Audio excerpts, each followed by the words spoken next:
Bonjour à tous, bienvenue dans cette nouvelle vidéo. Aujourd'hui, comme d'habitude, on va commencer par le cours des cryptos.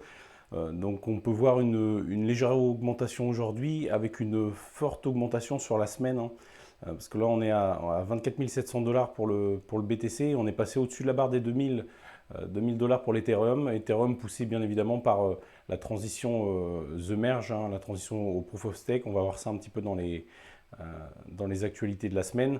Je vous expliquerai ça un petit peu plus précisément. Et on peut voir que sur la semaine, c'est quand même une performance de presque 8% pour le Bitcoin et presque 19% pour l'Ethereum, hein. Donc vraiment une grosse poussée. On a aussi des belles perfs comme Solana qui pousse 18%, ADA 15% et même d'autres cryptos comme le Doge, hein, qui pousse un 15%. Et on a même aussi une grosse progression pour le NIR, hein, qui nous fait 19%. Côté crypto fear, donc on est remonté à 47. Donc voilà, le marché est arrivé dans la neutralité. Les gens ont moins peur, c'est normal, le cours des cryptos remonte. Donc c'est toujours le même phénomène, hein. Quand on est dans la peur, souvent des bons moments d'achat et dans l'euphorie des bons moments de vente. Moi perso, je suis un investisseur long terme, donc qu'on soit dans la peur. Alors dans la peur, ça m'arrive d'acheter. Dans l'euphorie, je ne vends pas forcément. Ça dépend sur les projets sur lesquels je suis, mais on va dire sur les gros dossiers, je suis surtout sur de l'investissement long terme. Mais voilà, on peut voir qu'on est revenu dans le neutre, hein. On n'était pas revenu dans le neutre depuis très longtemps. Donc on commence dans les nouveautés de la semaine avec en début de semaine Coca-Cola qui lance une collection de NFT partageable sur la blockchain Polygon. On parle d'une très grande entreprise, hein, qui se met aussi aux NFT, qui vont lancer une collection de NFT sur la blockchain Polygon. Donc plutôt une bonne nouvelle c'est pareil, hein, pour l'adoption mainstream des cryptos. C'est toujours bien de voir des sociétés comme ça aussi réputées, aussi reconnues, qui intègrent petit à petit le monde de la crypto. Et on a une des plus grosses news de la semaine, c'était le Trésor américain qui sanctionne Tornado Cash. Donc pour ceux qui ne connaissent pas Tornado Cash, c'est en fait un mixeur de crypto-monnaies. Donc Tornado Cash aujourd'hui, c'est un protocole décentralisé qui va pouvoir mixer vos cryptos. C'est-à-dire qu'aujourd'hui, si moi je vous envoie un Bitcoin à votre adresse, tout est traçable. On va savoir quel portefeuille Bitcoin a envoyé à quel portefeuille. On va pouvoir, sur la blockchain, retracer, savoir le Bitcoin par où il est passé. Donc, et Tornado Cash en fait permet d'éviter ça. Donc c'est-à-dire qu'en fait tout le monde va ramener ses liquidités dans le protocole et en fait vous ramenez un Bitcoin dans le protocole. Tornado Cash en fait c'est un protocole qui va vous mixer et vous allez retirer un Bitcoin, mais ce ne sera pas les mêmes Bitcoins que vous avez déposés. C'est-à-dire qu'il va y avoir voilà, vous imaginez un mixeur, hein, vous mettez plusieurs choses dedans, hop, ça se mélange, vous en ressortez la même quantité, mais qui ne provient pas du même endroit. Alors ça a des avantages et des inconvénients, c'est que d'un côté, c'est très bien pour la protection de la vie privée, c'est-à-dire qu'aujourd'hui, si vous ne voulez pas que vos transferts cryptographiques soient tracés, comme aujourd'hui on peut voir, voilà, quand on fait un paiement à la banque par carte bleue ou par virement bancaire, la banque sait ce que vous avez acheté exactement avec votre carte bleue et vos euros. Dans les cryptos, c'est un peu pareil, c'est-à-dire que si je vous envoie des bitcoins ou de l'Ethereum, tout est traçable et Tornado Cash permet de respecter la vie privée justement en mixant les cryptos. Comme ça, on perd le fil et on ne sait plus où la crypto, par où elle a transité. Après, ça a des côtés, on va dire, des mauvais côtés. C'est qu'il y a aussi beaucoup de personnes un peu malveillantes qui se servent de Tornado Cash pour blanchir leurs cryptos. C'est-à-dire c'est des crypto-monnaies qui vont être utilisées pour du trafic ou autre. Ou alors des hacks, hein. On voit il y a beaucoup de protocoles de finances décentralisées qui se font hacker, pirater. Et donc les pirates qui volent les cryptos des utilisateurs sur ces protocoles passent par Tornado Cash pour en fait, voilà, s'ils volent 10 000 Ethereum, 10 000 Ether, ils passent par Tornado Cash, ils mixent et ils ressortent 10 000 Ethereum propres. Ce qui fait qu'on ne peut pas en gros les attraper ces gens-là parce qu'on ne sait pas quels Ethereum ont été volés et par qui ils ont été volés. Donc ça a un peu un bon côté sur la vie privée et de l'autre côté un mauvais côté sur le blanchiment d'argent, et c'est ce que reproche aujourd'hui le Trésor américain, c'est qu'il accuse d'avoir blanchi plus de 7 milliards de dollars. Alors les développeurs de Tornado Cash se défendent de cela, forcément. Il y a même un des développeurs qui a été arrêté, mais on peut voir un peu le pouvoir des États, des nations, même sur des protocoles qui vont être décentralisés. C'est là où on arrive dans quelque chose pour moi qui est très mauvais, c'est qu'aujourd'hui, l'avantage des cryptos et de la blockchain, c'est de pouvoir reprendre notre pouvoir qui est le pouvoir de notre argent. Aujourd'hui, on travaille, on gagne de l'argent. Notre argent, on pense que c'est le nôtre.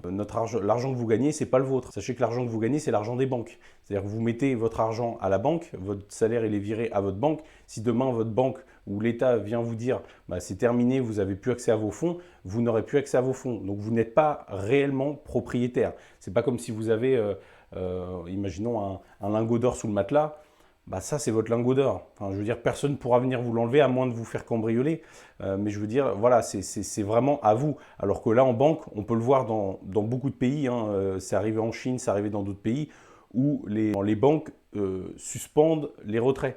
Donc vous ne pouvez plus retirer. Aujourd'hui, si on se précipite tous à notre banque pour retirer de l'argent, nos banques font faillite. Ils n'ont pas les liquidités pour nous rembourser ce qu'on a sur nos comptes en banque. C'est que des chiffres virtuels. Mais tout cet argent-là, ils ne l'ont pas dans leur coffre en banque. D'accord? Tout ça, c'est de l'argent qui est sur les marchés financiers. Donc si on se mettait nous tous Français à vouloir retirer en même temps, les banques feraient faillite. Ça arrivait en Chine, ça arrivait dans plein de sociétés bancaires où là, si vous vous affluez à vouloir retirer à un moment donné, et il va y avoir un gros problème de liquidité. Et soit ça va mettre en faillite, ou soit ils vont être obligés d'interrompre les retraits. Donc voilà, on trouve que ça prend un chemin un peu négatif, même s'il y a le côté blanchiment, c'est vrai, il faudrait trouver des moyens pour lutter contre ça.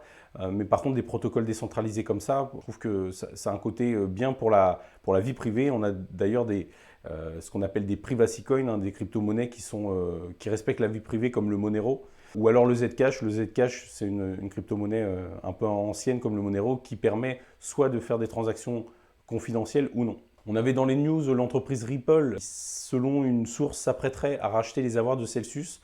Donc Celsius, plateforme prêt d'emprunt, hein, vous en avez certainement déjà entendu parler, qui s'est déclarée en faillite dû à la chute de l'UST de Terra Luna, la crypto, le stablecoin algorithmique.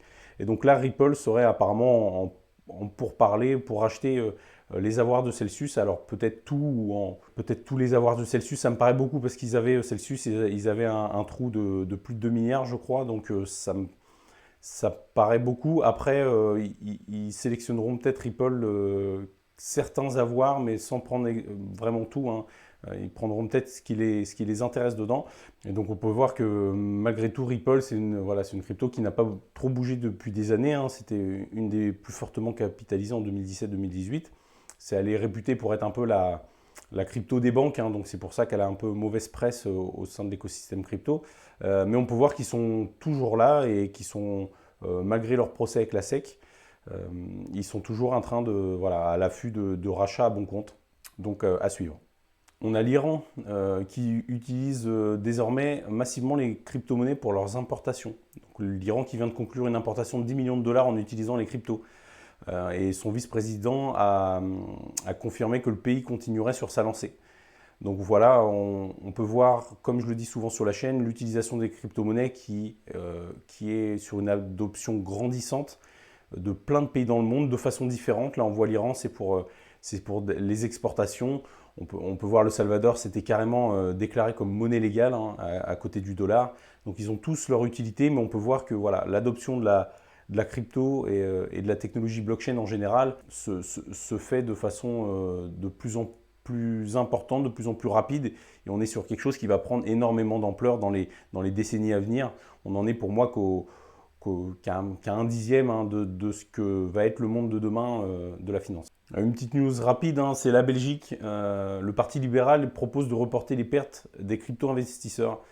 Donc voilà, la France devrait prendre exemple. Alors c'est pas encore voté, hein, mais déjà c'est soumis.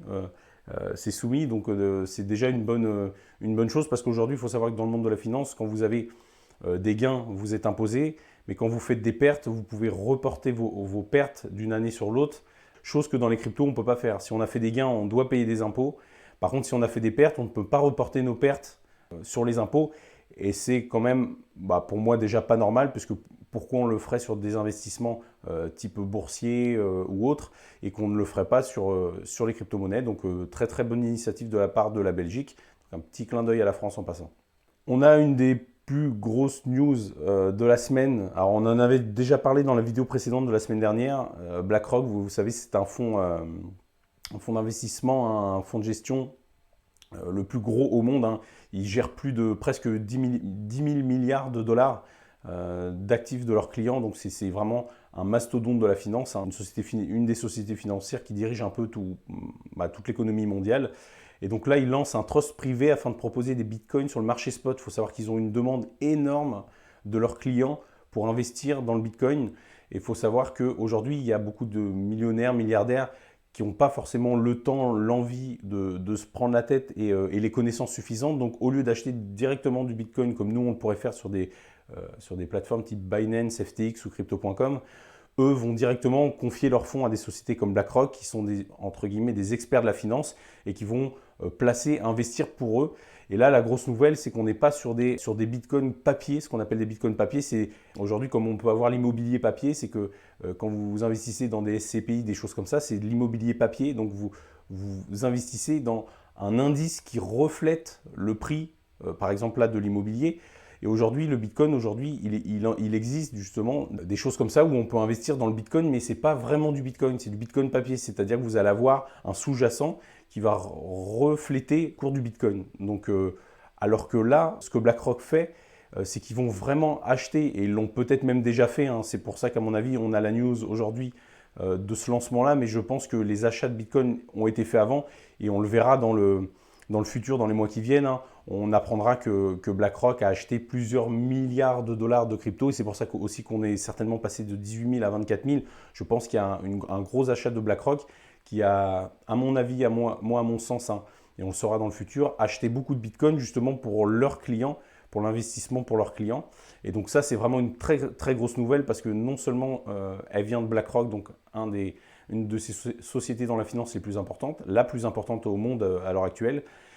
Et deuxièmement, c'est des bitcoins physiques au marché spot. Donc le marché spot, c'est du marché, voilà, c'est comme on fait sur les plateformes d'échange, quoi. Si vous allez acheter un bitcoin, vous l'achetez maintenant, il est acheté au marché spot. Contrairement à ce qu'on peut appeler aussi le marché OTC. Over the counter, c'est en fait un marché de gré à gré. C'est-à-dire qu'aujourd'hui, moi si j'ai un bitcoin, vous avez un bitcoin, bon, bah, on peut s'échanger notre bitcoin via nos portefeuilles en direct, ce qui n'influera pas sur le cours des cryptos. Voilà. Alors que si je l'achète sur Binance par exemple, ou sur FTX ou autre, et ben là je vais directement influer, c'est-à-dire que si j'ai 10 milliards à investir et que j'arrive sur Binance et je pose 10 milliards sur la table, je vais faire exploser à la hausse le cours du Bitcoin. Donc ce qui est souvent à éviter quand vous avez des grosses sommes, vous n'avez pas envie d'acheter le Bitcoin plus haut, vous avez plutôt l'inverse, envie de l'acheter plus bas. Donc vous faites des achats, ce qu'on appelle OTC, hein, de gré à gré, qui vont vous permettre d'échanger de grosses sommes sans faire fluctuer le marché. Donc vraiment une top news, hein, et c'est aussi pour ça que je pense que le Bitcoin est bien remonté ces derniers temps. Pareil dans les top news, une des plus importantes, c'est Ethereum. The Merge est désormais prévu aux alentours du 15 septembre. Donc on a en début de semaine eu, je crois que c'était dans la nuit de mardi à mercredi, oui, le testnet Go Early. Donc en fait, le Merge, c'est une mise à jour très importante. Et dans cette mise à jour, vous avez plein de petits testnets. Et Go Early, c'était le testnet qui nous faisait passer en fait de la preuve de travail, le proof of work, à la proof of stake, donc la preuve d'enjeu.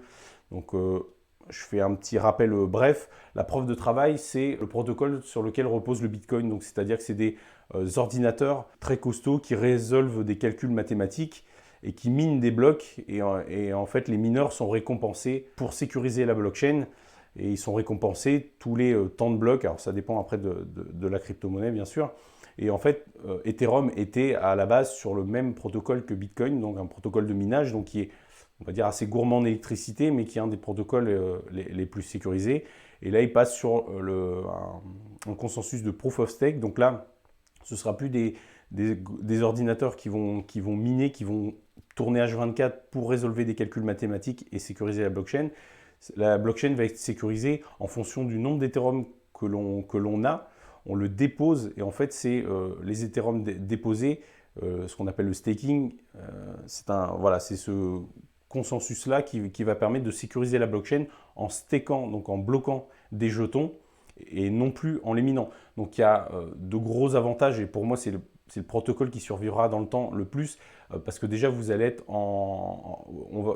Ethereum va réduire de 99% la consommation électrique. Donc on sait que les États tapent un peu sur les protocoles, notamment le Bitcoin en Proof of Work ou autres, justement qui consomment énormément d'électricité, même si on se rend compte quand on regarde dans les chiffres qu'il y a beaucoup d'énergie verte et Bitcoin arrivera dans la prochaine décennie à être à plus de 80 ou 90% d'énergie verte. Ça, j'en doute pas. Mais aujourd'hui, c'est plutôt 50-60% d'énergie verte, ce qui est déjà pas mal, mais ce n'est pas suffisant. Voilà, au niveau pour la planète, pour la consommation énergétique. Et là, justement, Ethereum a réussi son testnet Go Early dans la nuit. Donc, grâce à ça, ils ont donné une date. Alors, ça va prendre avec des pincettes, mais ça devrait vraiment cette fois-ci être à cette date-là, hein, parce que vraiment tous les testnets se sont très très bien passés. Donc il n'y a pas de raison que ça n'arrive pas. Donc ce sera autour du 15 septembre. Donc là, il va y avoir un changement majeur, de changement de protocole. Et il devrait y avoir aussi pour les stackers une récompense dans les débuts qui va augmenter, parce que là, on est à peu près sur 4% de récompense, 4% d'intérêt de récompense de staking. Et quand le merge va être lancé au 15 septembre, on estime à peu près au moins doubler, entre 8 et 10%, on va dire, de récompenses de staking, qui vont certainement aussi baisser par la suite, hein, parce qu'il va y avoir peut-être aussi beaucoup plus de personnes qui vont bloquer leur Ethereum pour avoir des récompenses. Donc plus il y a d'Ethereum bloqués, plus les récompenses vont diminuer. Donc voilà, donc ça approche, c'est aussi pour ça que l'Ethereum a énormément performé ces derniers temps. Dans les news, on a eu donc le journal Coin Tribune qui nous dit que le Bitcoin a transféré 62 milliards de dollars de valeur. Donc c'est énorme. Pour avoir à titre d'information, c'est 3 fois le PIB des États-Unis, qui est l'une des économies américaines les plus grandes du monde, hein, avec la Chine. Donc là, on peut voir vraiment que, je crois, sur l'année d'avant, on était sur 30 milliards. Là, on passe à 62 milliards. Donc on peut voir qu'il y a en fait, on est quasiment sur un x2 systématique du nombre de la valeur de transactions qui transitent sur le réseau Bitcoin. Donc là, on est au-dessus de ce que peut faire en transaction Visa et Mastercard. Donc c'est pour vous dire à quel point c'est aussi une news très importante et que ça va dans le sens de l'adoption.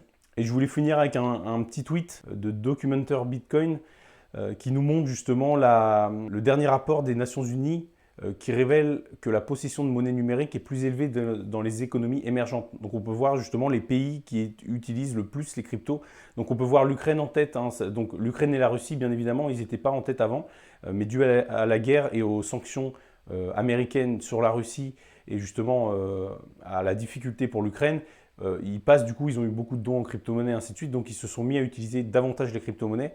Mais on peut voir que dû à une guerre ou à des restrictions d'autres pays, plus des pays comme par exemple le Venezuela, qui est un des pays avec le plus fort taux d'inflation, je crois qu'ils sont à 100 ou de plus de 200% d'inflation, donc c'est catastrophique pour l'économie de ces pays-là. Singapour, le Kenya, vous voyez énormément de petits pays. Donc tous les pays, comme je l'ai répété sur la chaîne, tous les pays en difficulté, c'est ces pays-là qui vont en premier lieu adopter les cryptos. Pourquoi? Parce qu'au bout d'un moment, voilà, il y a tellement d'inflation dans ces pays-là qu'ils sont obligés de se protéger. Et se protéger aujourd'hui, c'est quoi? C'est acheter du Bitcoin, acheter de l'or. Il n'y a quasiment aucun autre moyen de se protéger de l'inflation. Et donc on peut voir, alors après, il y a les États-Unis, eux, ce n'est pas forcément un problème d'inflation, c'est surtout qu'ils sont à la pointe de la technologie. Donc eux, dès qu'il y a une technologie importante, ils investissent massivement. Ils sont, on va dire, un petit peu plus intelligents que les pays européens sur ce domaine-là. Mais on peut voir justement la tristesse, hein. Regardez, moi je vois aucun pays européen, alors il y a l'Angleterre, mais bon, oui, on considère ça comme un pays européen, mais à part l'Angleterre, vous voyez, aucun pays européen. C'est dramatique, c'est qu'on est justement sur une technologie qui va révolutionner pour moi le monde et la finance future, et on n'a aucun pays européen qui ne s'y intéresse. Vous voyez, c'est pour moi dramatique, même des pays comme le Bélarus, c'est des toutes petites économies, les Philippines, voilà. Alors même si eux, ils l'utilisent parce que voilà, c'est beaucoup dû à la perte de pouvoir d'achat, à l'inflation, mais c'est quand même dramatique de ne pas voir un pays comme la France ou comme l'Allemagne, voilà, ne pas adopter et que les gens n'adoptent pas plus les crypto-monnaies. Donc voilà, ce sera tout pour aujourd'hui. Je vous remercie d'avoir suivi la vidéo jusqu'au bout pour ceux qui l'ont fait. Et abonnez-vous, un petit like si ça vous a plu. Et moi, je vous dis à bientôt. Au revoir.